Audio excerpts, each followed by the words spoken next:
Good morning. Buenos días a todos en Colombia. Good morning to everybody in the UK. Thank you very much for joining us on what is our first BritCham chat. We hope that this series of talks is going to be a slightly more informal look at what's going on in Colombia or in the UK. We are BritCham Colombia. We're the British Chamber of Commerce. We support British and Colombian businesses by expanding or exporting to the other country. We work out of our office in Bogota, and we are very grateful to have such good institutional support from DIT and the British Embassy in Colombia. As I mentioned, we support bilateral trade between the two countries, and today we are joined by, I'm very happy to say, two very good friends of mine, Simon Terrington and Jamie Ash. Today we're going to be discussing what it's like to be an entrepreneur in the pandemic, the British higher education sector, and Simon and Jamie's new venture, EdCo LATAM Consulting. Firstly, I'd just like to give a brief introduction to Simon and Jamie. So Simon Terrington arrived in Colombia in 2009. Correct me if I'm wrong, Simon. But Simon arrived in 2009 with nothing but dreams in his pocket. Now, that's a lie. He actually came to Colombia to start a business, co-founded with his brother, which was Mass Education. Mass Education was set up to represent British universities in Colombia. And coincidentally, my first job after university was with Simon and Mass Education when we were 3 people in a very small office, in a shared office in Usaquén in the north of Bogota. Years later, Mass Education was sending close to 100 Colombian students to the UK every year and became synonymous with UK universities in Colombia. Mass Education has undergone several changes over the years, and in 2014, Jamie Ash joined, and together with Simon, Mass Education became part of the Into group. Jamie, after beginning his career in consumer goods in the UK, Jamie decided to come to Colombia after spending some of his year abroad at university in Brazil, so with a good background in languages. And as I mentioned, the two of them, based off their enormous experience in the education sector in Colombia and in the UK, have founded EdCo LATAM Consulting, a firm that supports international universities expanding in the Americas. Jamie and Simon, like many others, have been hit by COVID-19, and the higher education sector in the UK and in Colombia, as well as recruitment, as well as expanding their services and offer around the world, will have to adapt to this pandemic, and of course for the September intake, which now is only 3 months away. While Simon has been an entrepreneur in the past, I imagine that this situation is very new for both of them, and I'm looking forward to hearing how they, Colombia, their families, and the education sector in general have had to adapt to the pandemic. So, without further ado, Simon, welcome. Thank you very much for joining us. You have a very young family, and I'm interested to know how you keep yourself active, how you keep the family active. Are you the school teacher at home, or is your wife helping out, or how's it working? Thanks, Mike. First of all, thanks for the introduction and some great memories of working with you in our time at Mass. And yeah, obviously it's been an interesting time for everyone. So I tend to have, as we were just talking about before we went live, a morning routine. So I go out, do a bit of exercise, try and get up before the kids, when it in itself can be a bit of a challenge, as you can imagine, try and kind of sneak out the door, you know, before the kids wake up. And I'll come back, and then Paula, my wife, and me will kind of combine, obviously, school work, our own work, and then after that, if the weather's nice, as you know, we've kind of had lockdown eased a little bit here, so I can take the kids to a park for a bit in the afternoon, and it is a bit of a challenge, as you can imagine, combining everything. But then we've got used to Joe Wicks. Jamie told me Joe Wicks is actually retired. I'm not sure if that's true or not, but anyway, we've done a bit of Joe Wicks action, and then other activities. I've become a lot more creative than I was. Let's just put it like that. But in general, it's working well. Good. And what are your strengths and weaknesses in the homeschooling front? We just, you know, we do what we can. I don't know, Mike. I'm learning every day. It's probably too early to say what my strengths and weaknesses are, but I'll give you a review soon. Jolly good. And Jamie, again, welcome. Thank you for joining us. How's it? What's it been like for you in Colombia under lockdown? What's it been like being an entrepreneur in this time? I mean, EdCo, you joined EdCo, well, you left your job to join EdCo only a few months ago. Yeah, that's right. Thanks, Mike. Well, yeah, it's difficult. I mean, generally entrepreneurship and being an entrepreneur and beginning your own business, it has its challenges anyway, you know, and I think everything has its ups and downs. And I think it's about understanding the challenges at that moment in time and understanding how you overcome them and learn from them for the future. But I guess COVID is as we said, a different kettle of fish, really. And I think it's hit everybody. I mean, Simon and I, we sort of put the ideas together for EdCo some time ago, and Simon was at EdCo full-time last August. And as the business grew, you know, I came on full-time, as you said, in March. And as soon as I came on pretty much in full-time, COVID hit like a bombshell. So, I mean, I think after you get over the initial shock of what's happening around the world, you know, Simon and I really sat down and carefully thought about the potential challenges and how we overcome them. And I think that's been very good for both of us, really, in our entrepreneurial spirit to realize that it's not, you know, there's lots of external factors that you can't even think of that can affect a business, and how you manage those on the day-to-day and adapt to those will help you in the future. So it's come with its challenges, but, you know, with our partners as well, we've managed to come up with some creative ways to keep things moving along and manage it as best as possible, really. Fortunately, or I say fortunately or unfortunately, depending how you look at it, I don't yet have any kids. I just have a dog and part of my wife. You do have a schnauzer, though. You do have a schnauzer, yeah. So I don't have the same challenges as Simon, which of course is quite difficult. You know, I've been with Simon on several occasions with the kids, and the kids at that age, there you go. It's kids at that age, you know, need. He's not as yappy as a dog or children. No, so we're not okay. As Hercules either. So you know, you get there's challenges in different ways. So yeah, it's been interesting. It's an interesting time.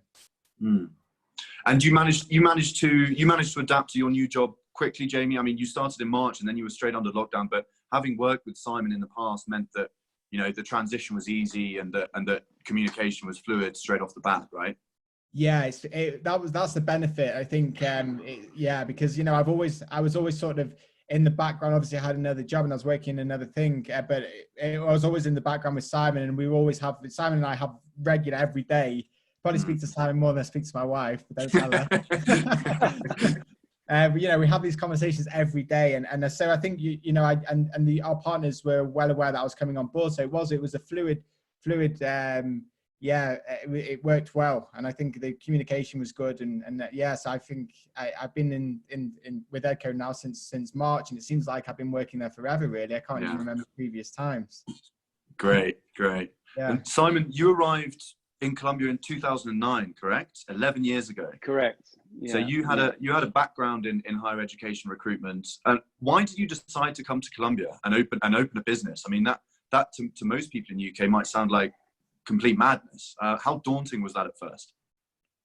Yeah, it's interesting. And firstly, you kind of look at the last 10 years and you realize how quickly time flies and how much everything's changed. I mean, I arrived here as a single guy, you know, and married with a couple of kids, and obviously having worked at Mass, and then I spent some time at Into, now EdCo. So a lot's gone on. But I think if we went back and kind of, rolled back the clock a little bit to 2009, I was in London. I was working for a big educational company, and it was quite stressful. I wasn't as happy as I could have been. And my background, Mike, was kind of working in universities. I'd spent 15 years before that working for universities and in the international office, marketing and admissions, kind of various different roles, really. And during my travels, I'd gone in to see lots of agencies. And for those that don't know, educational agencies help universities. They're based in country, and they help students with applications, with visa process to enable them to go to the university. And I thought, basically, I want some of that. You know, I thought, oh, that'd be good, having your own business in another country, running an agency. And I had family members that we'd already talked about in Colombia. So I just, and they kind of sort of said to me, look, this is a really good opportunity. Colombia is crying out for that kind of service, you know. So then I looked at where the need was and thought, and I actually went out on holiday for a couple of weeks, which wasn't a bad place to, as we all know, it was my first time in Colombia, October 2008. And very good memories. Spent some time in Cartagena, Bogota, but then as well as just doing the holiday thing, I had a few meetings. I had a meeting at Externado University, had meetings with British Council, and I came back thinking, right, this has got legs, you know, this business has really got legs. So, and then I thought, what's the worst that can happen? You know, I thought, okay, I'll plan to go for a year to Colombia and learn a bit of Spanish, which, as you both know, didn't really pan out that well. My Spanish, I'm still learning, but anyway, on the rest of it, the business side went really well. And I thought, okay, let's give this a go. So it wasn't really as daunting as you know, people may think, because really I had nothing to lose, you know. And when I got here, thanks to you, Mike, and thanks to Carmen, and thanks to Clara and the initial members of the MAS team, it started going really well, and we got you know, lots of students. So here I am 10 years later, and I think you know, fantastic experience all round, and now on to the next chapter, really. Excellent. I mean, that's 11 years in a country that people might think you're mad to live in. But as we all know, sorry, just a second. Sorry. As we all know, Colombia is a wonderful place to live. And Jamie, you followed in 2014. You arrived in Colombia. It was actually 2015. 2015. Yeah. And you started working for MAS Education in 2015, correct? Yeah. Yeah, I did. Yeah. And now you're married to a Colombian. You got married just over a year ago. It was a year, right? Or was it 2 years? A year ago, yeah. Just over a year ago. Yeah. And now you've started your own business. How have you found life in Colombia? Being an entrepreneur, being married, renting a house, adopting a dog, all of this. It's very interesting. I think that, you know, the biggest thing is the cultural shift and the cultural learnings from coming from the UK to Colombia. I think that's one of the things that's been most interesting for me. Because it's, you know, you just can't imagine how culturally different it is until you're permanently living in a place like Colombia, and you really realize that, you know, that there's so many differences in just so many differences in the way that everything's done. And it's been interesting. I mean, it's come with its challenges, with like everything as well, but I'm still learning new things, you know, to this day, even so over 5 years later. And I think that for me, again, with this change of lifestyle, change of culture, change of country, it's really helped me understand how to adapt and manage new challenges. So I think that then when starting your own business, becoming like an entrepreneur, you know, those challenges don't seem as daunting. And as Simon says, it's the same thing when you're consistently challenging yourself, that when a new challenge comes along, you sort of mentally learn how to overcome it. And yeah, married life is great. Having a dog's great. Living in Colombia is great. Yeah, it's a great place to live. I fully recommend anybody that wants to try it to live out here. But I think the most important thing is the Spanish element, to speak Spanish, because, you know, I think the level of general English is quite low. So that's one way to get by. Yeah, and one of the cultural differences that I found over the years, and particularly working in the British Chamber of Commerce, is that business here is very much done face to face. So in the UK, for example, we might be contacted by an exporter who is happy to write an email to us, be put in touch with us, and then they want to be put in touch with potential buyers or potential distributors in Colombia.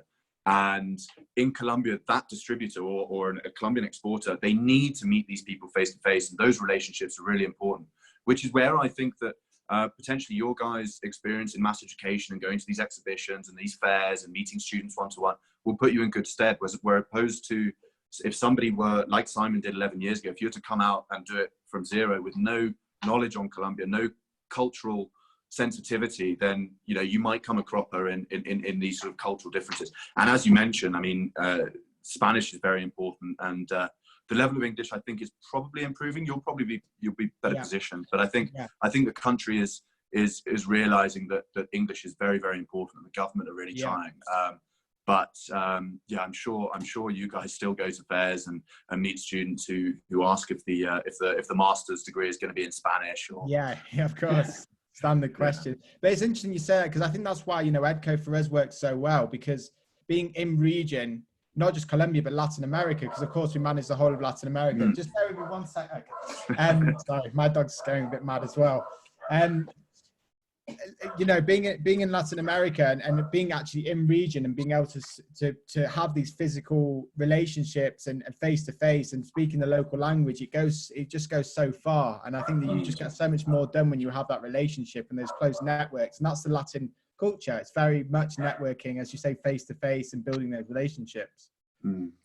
And Simon, how did EdCo come about? Was it a long time in the making? Had you been planning it for a while? Had you always wanted to work with Jamie? And what have you both learned in Latin America that makes you guys the best partner or the correct partner for an international university? What makes EdCo better positioned than others? Well, I think, you know, the idea, Jamie and myself, you know, we started talking about this a couple of years ago. At the time, I was working with INSU, university partnerships, and I enjoyed my job and you know, managing a team of 6 across Latin America, and it was a great experience, you know, and we took the kind of, I suppose, took that onto the next level as far as number of students delivered to our partner universities. But I was always conscious at the back of my mind that the market was becoming more crowded. And I feel that, you know, universities were not really getting maybe the return on investment that they deserved. So, you know, the kind of standard, I suppose, trip for a university would be to come out, Mike, for a couple of weeks, you know, do a couple of fairs, you know, go and visit a few agencies and then go back. But then the follow-up was obviously difficult because being back in the UK, and of course with the time difference and with the fact that you've just said that face-to-face works a lot better over here.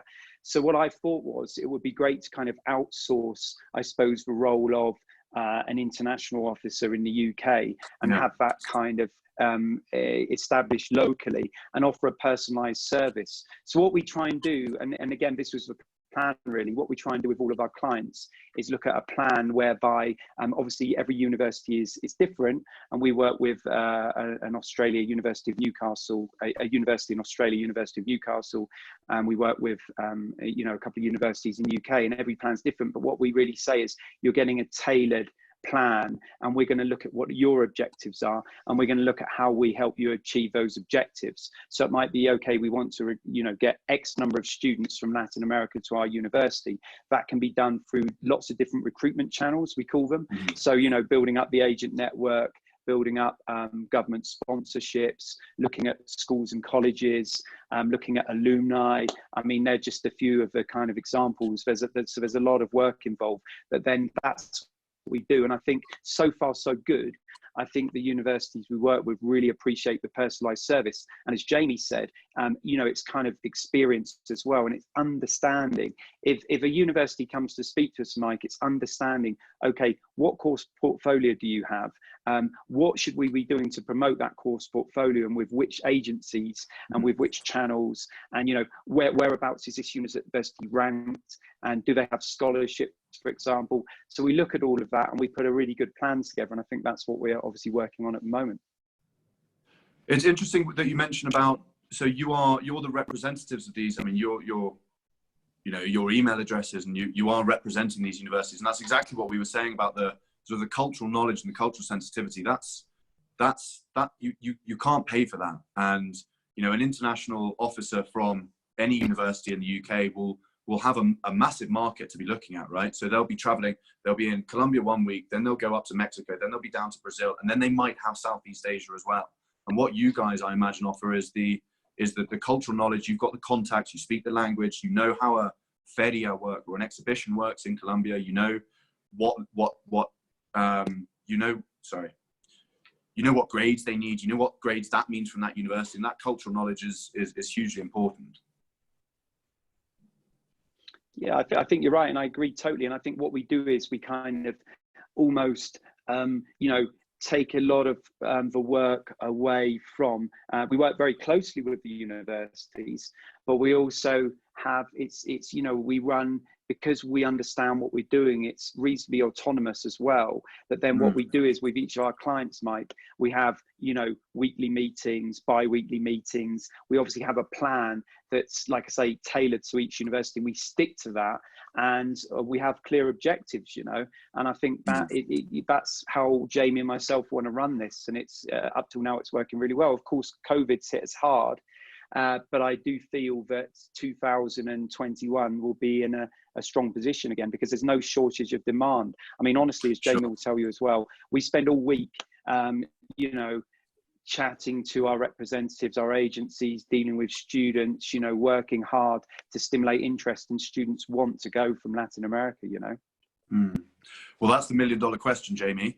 How is the education sector in the UK going to be changing for the September 2020 intake? Yeah, so it's a very good question. I think I think there's an element of an unknown at the moment in terms of how COVID's reacting in the UK. I mean, of course, the cases are declining, which is a very strong sign.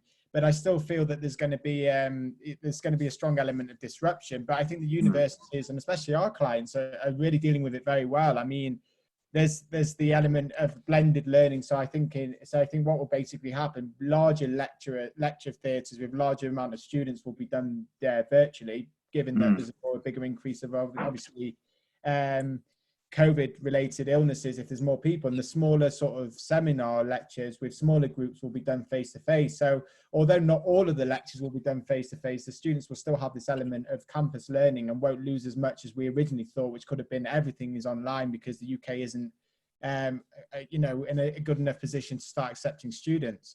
But there's going to be a disruption. There's no, you know, there's no point of trying to paint over that. There's definitely going to be a disruption. And I think in terms of student life, well, it'd be slightly different than perhaps we would have experienced. You know, maybe not as many places will be open, the 2-meter distance rule. But in generally speaking, you know, the universities have adapted very well, and some of our clients have done well with their own English language exam. We've reduced deposit payments with more scholarships. And with students actually being there, you know, I always make it very clear to students that the university and the very strict protocol will ensure the safety and health of every one of their students. So if they do go there, they're not going to be suddenly put at a massive risk. You know, they will be there and they'll be looked after well by the university, but things will be different than if they probably start in 2021 September. So there's still the huge pros of beginning this September in 2020. And I don't think there should be any reason why any student should fear about starting this 2020, but it'll be a slightly different experience and probably next year. Interesting. I mean, that's good to hear. Go on. I just, oh no, I was just going to add to that it's interesting because I was reading a survey yesterday actually, and 92% of UK universities are going to be having, you know, a kind of campus start in September. And I feel like, Mike, it's really important that, of course, as Jamie said, it's going to be kind of part blended as well, because obviously the larger lectures, due to security, well, due to safety concerns on coronavirus, probably won't take place. But the seminars are planning to, you know, universities are planning to run seminars as per usual. But it's like, what is the added value, you know? Because I really do feel, look, if you're an international student, okay, and you're going to go to the UK in September, but then you're not getting the full kind of experience as perhaps you were before, because obviously some of the lectures won't take place, but generally universities are thinking around the region of maybe 60 to 70% of classes taking place.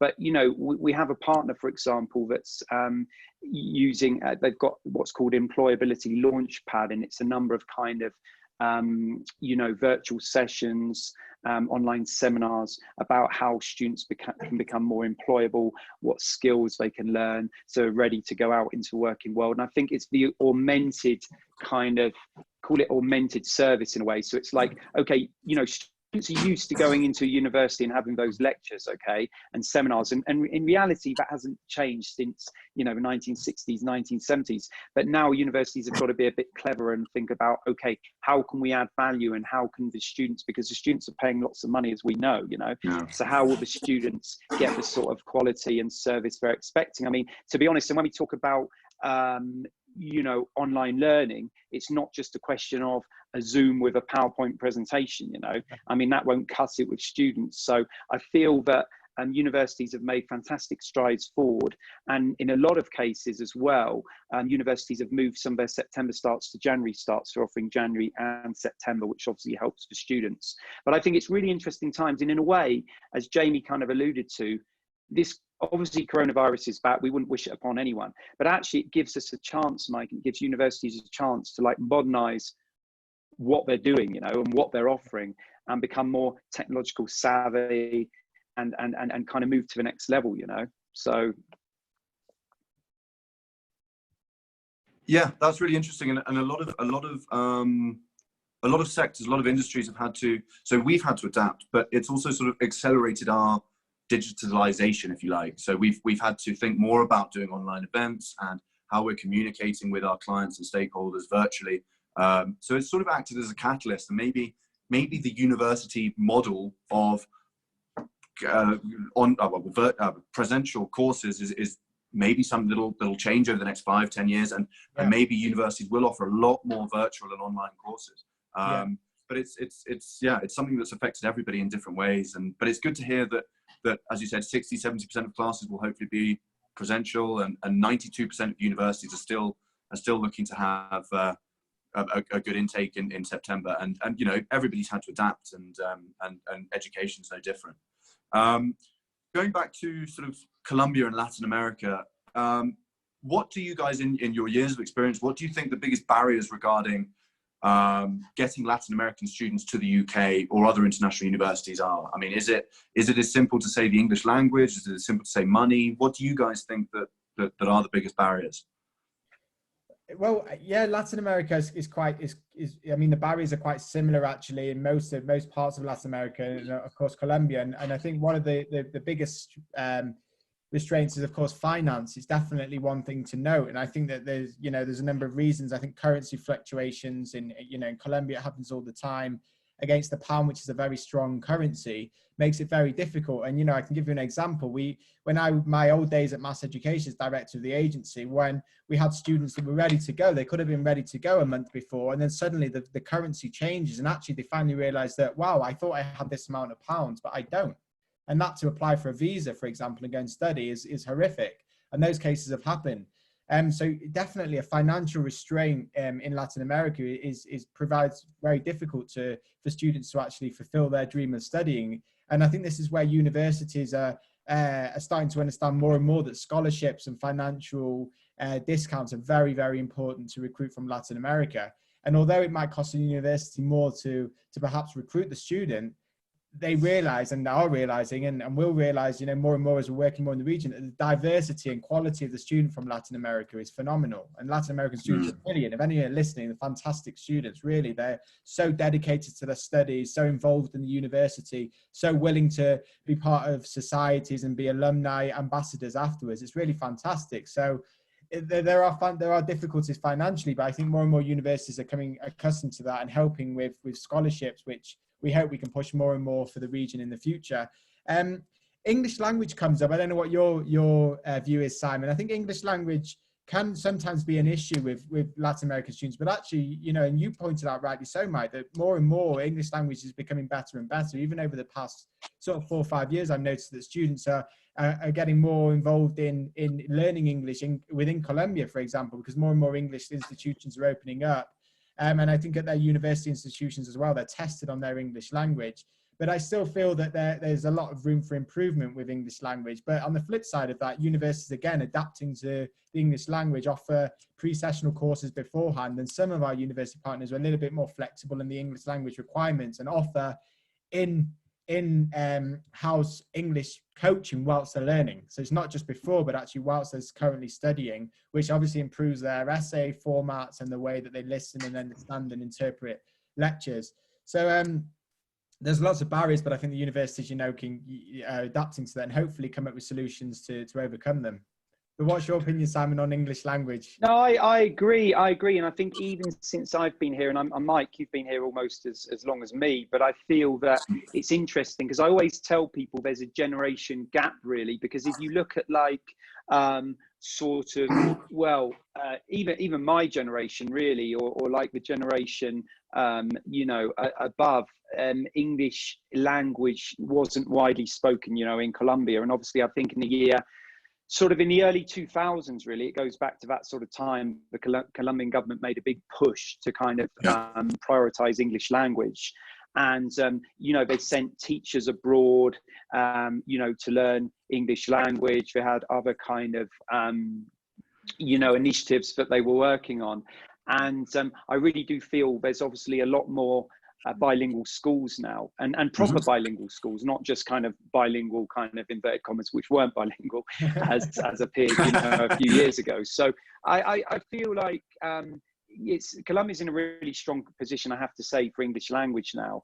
And obviously there is this gap, which is unfortunate, between the stratas, you know, Mike and Jamie, because it's, you know, as we know in Colombia, there's the haves and the have-nots, which is terrible, really. And there's a lot of social inequality. And I think that obviously English language amongst groups that have got, you know, greater resources, there's obviously wider English spoken. But I do feel, Jamie, that as far as universities are concerned, universities shouldn't really worry about English language levels because they're getting better and better. The most English that normally someone will need, a student at postgraduate level, is maybe a semester pre-sessional before their masters, you know, because maybe they'll have 6 IELTS or 5.5. It's very rare. It's very rare that we see anyone with anyone who's serious, you know, that hasn't got the kind of English level. So yeah, I agree. I mean, it's really good that you both pointed out that the quality of the Colombian student is very, very high. And I've noticed it working in Colombia for almost 8 years now. I mean, the dedication and the intelligence and the will to learn of Colombians in particular is very, very high. Yeah, I mean, that's a really good point in Colombia's favor. It's nice, you know. I mean, you see the such strong aspirations from the students. You really do, and such a will to learn. I mean, you know, a lot of them can't get there because, you know, with various restraints, but if they could, they'd be the best students that the university's probably ever received, because their dedication to learning is really fantastic. I remember my girlfriend did a master's in Australia many years ago. But she was part of a rugby team. She studied, she had 2 jobs. She worked in the international office in the university. I mean, she was really well-rounded, and yeah, as I was saying, and as you said, that's a really good quality that Colombians have got there. They are very dedicated and good students. I wanted to ask you both, how are you working with your partner universities? How's your day-to-day with them? You mentioned that you're having daily meetings and speaking with them regularly, but in terms of the recruitment, in terms of the work that you do day-to-day with your partners, how is that working at the moment? Well, you know, Simon mentioned it earlier. We're an extension of the university in regions. So, you know, we have university email address. We're international officers or regional representatives or regional directors for the university. So really, you know, we have as much of the day-to-day emails and communications and responses to internal university emails that any other person that's working in the UK for the university do. So, you know, on top of that, we have our whole strategy sort of outlined with the university, and we try and follow that strategy as much as possible. And of course, you've got your overarching strategy, which we work with the universities, which are the bigger projects, and then the day-to-day management of student responses, agency responses, you know, webinar calls.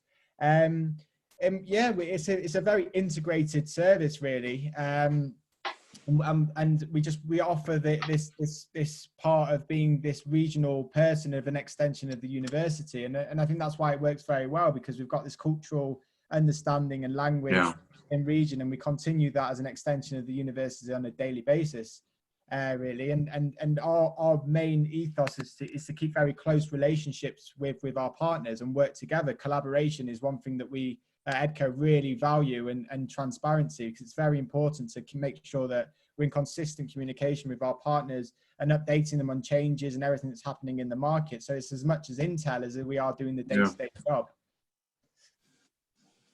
Excellent. And are EdCo looking for more opportunities in the UK? What other countries are you interested in exploring? You mentioned that you're working with an Australian university. What other opportunities are you exploring at the moment?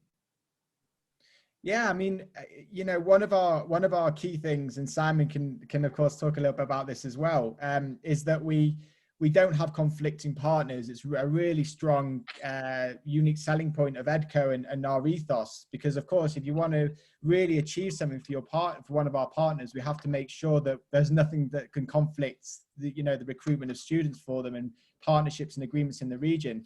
So although we're of course always looking to expand our business and grow, we're always also very mindful and really careful not to do that with any partner or at a rate that would affect our current clients, because we very much value the current clients and business that we have, and that will always be the ethos.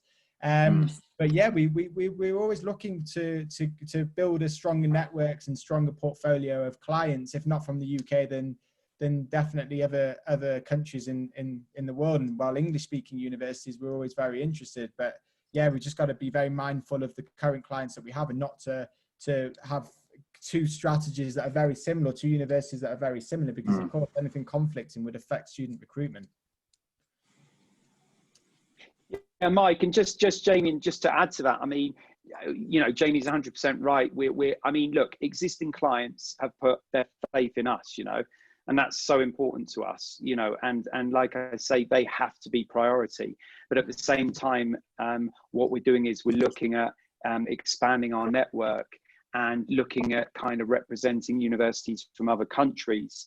As we know, Mike, you know, Latin Americans, if we look at like Colombians and the rest of Latin Americans, you know, they like to study in a whole range of different countries, you know, and so we're looking at kind of representation in other markets as well. And the plan is to sort of grow the team, you know, and to have account managers for each of those universities, and to obviously grow the business. But as Jamie said, to be really mindful, because, you know, the customers, our clients are the most important part of the business for us, you know, and for us to ensure we do a good job for them, we can't have conflicting partners. And, you know, so depending on how the next few months go as far as coronavirus, and as far as hopefully moving out of the pandemic, then we're going to be looking for other options. Yeah, and it's also about finding the partner that fits with the region. Sure. As well. Yeah, and willing to adapt strategies to fit with Latin America, because one thing that we try and make very clear is that it's not a cookie cutting approach. It's not a one size fits all. And with Latin America, you know, there are various different elements of the market, and universities have to be willing to adapt their strategy, and have to fit with the market as well, price point, amongst various other things. So we're always looking for opportunities to grow, but it just has to be the right fit for both us, for our current clients, make sure no conflicts, and for the market as well. That's an interesting point about the university having to adapt to the market. I imagine most British universities, or from my point of view, you know, British universities may traditionally have looked towards Asia, Southeast Asia, Japan, China, Korea as sort of their recruitment plans. And yeah, I mean, as we've mentioned many times, it's the language, it's the cultural sensitivity, it's having to meet people face to face and create a personal relationship, which is important. And that's exactly where you guys come in. That's exactly what we do as well at BritCham. So we have British companies that are interested in exporting to Latin America. They don't know anything about the country. They assume that everybody speaks English, and we're here to guide them. We're here to put them in touch with lawyers, or help them with their accounts, or tell them that part of the city might not be the best place to open a business, or, you know, all of this kind of cultural knowledge that you have after living in a place for so long. I mean, my last question now is a little bit redundant, because I think you've answered it pretty well. But what does the future hold for EdCo and really the sector in general? So we've talked about maybe the September 2020 intake being a little bit more digital, maybe some people doing virtual classes, online classes, 60-70% of university seminars and lectures being being presential, and the rest being online. But in general, how do you see, as the world is getting smaller and people are able to recruit students from Colombia, Guyana, Argentina, wherever in the region, how is this world of higher education in the UK and abroad going to change? Yeah, it's interesting. I mean, Simon and I did like a little message on LinkedIn from both of us. We did them individually about, you know, how this gives us universities a chance to step back and become more innovative. I think it takes things like this to really change the opinions and point of views of institutions. Don't forget that most institutions around the world are really old. They're hundreds of years old, you know, and actually, if you look at something, Simon and I were listening to a podcast actually, and if you look at sort of the structure of universities even from the 1970s, not much has changed. You know, you sort of go into the same lecture theatres. I mean, there's new buildings and installations, etc. But, you know, the teaching type of method is the same. You go and you have a lecturer, you take the notes, you go away, you go to study, etc. So really things like this, like COVID, you know, give universities a little bit of a push and think, wow, actually we probably do need to expand our horizons and look at new innovative ways of adapting. Sorry, the cat was making noise again. Computer starts in the background, and you know, that's one of the things that helps. It does take things like this really to push for new innovation. But we always say, you know, education will continue. Education will always continue, and whatever shape or form that is, everybody will adapt to it. And for us, really, you know, it's business as usual, but different business as usual as well, because we've got to adapt to these different things. But it, you know, for us, it's ongoing and adapting. Yeah, and I feel, just to add to that, it's 100% correct. But I still feel, Mike, that, you know, universities have to be a bit more agile, because as we've said, what happens is, you know, universities generally tend to have marketing strategies, and certainly the universities, you know, for a global approach, you know, but obviously we understand Latin America is different. It has different needs to other markets around the world. So I think universities have to adapt their approach. And as far as students, you know, I mean, someone within the education industry kind of, I was listening to a speech, you know, a couple of years ago, and it was very interesting. They say, look, students are going to demand more and more, because that's the general nature of a consumer. Okay, so whereas now we're used to an undergraduate student going to university for 3 years, 4 years, you know, the kind of standard going to a campus. Sure. I mean, in the future, Mike, it might be that students want to, you know, do a semester at one university, semester at another university, then do their masters at another, take credits from each, you know, and become kind of, you know, move around more and gain more experiences, you know, because as Jamie said, and I've alluded to as well, this model of, you know, going on campus for 3 years, 4 years, having lectures, having seminars has been the same since 1960s, you know, and it's going to change. And I think the thing is, again, would students, because students have had little taste of online, you know, is that kind of sector going to increase, or is it potentially a different market? Because the students who are looking to do an online program are probably at a different stage of their life to an undergraduate student who wants the campus experience, you know. So there's all these factors that are kind of have come up probably sooner than they would have, really, because of coronavirus. So it's a case of adapting and looking at each individual market and plans for that particular market, which our clients are doing. And I think that that's why hopefully we'll continue to grow as a business, you know. The door's still very firmly open, you know. International education is still very firmly open. I mean, you know, Simon said earlier, students still want to go. I mean, we're still very busy with organising everything for students and our partners supporting students to start in 2020. So the door's very much open, but it's just going to be a very different outlook, I think, going forward. Excellent. Well, I think we could speak for another 45 minutes, but unfortunately our time's up. There is one question. There was one comment from Evelyn, who said that it is literally pouring cats and dogs. Which I think the only thing that was missing was Simon's children to start clambering over here. But actually, Evelyn has left a question for you, and it's if you're working with IELTS as an entry for British universities, or which English language exam? Yeah, that's a really good question. I mean, actually in Latin America, IELTS is the most popular for most universities, and of course our university partners, the UK university partners, IELTS is sort of first listed on there. At this moment in time, I think because of the change in the IELTS centres and closures, and more students are looking for the online version. One of our partners have their own De Montfort University in Leicester has its own English language test, which students are taking. Right. But the universities do closely work with IELTS, and you know, and if students want to take IELTS, then I mean, from my days back at Mass Education, it was always recommended IELTS, really, because we sort of know the centre, and BritCham Council recommended it, and also did classes for IELTS.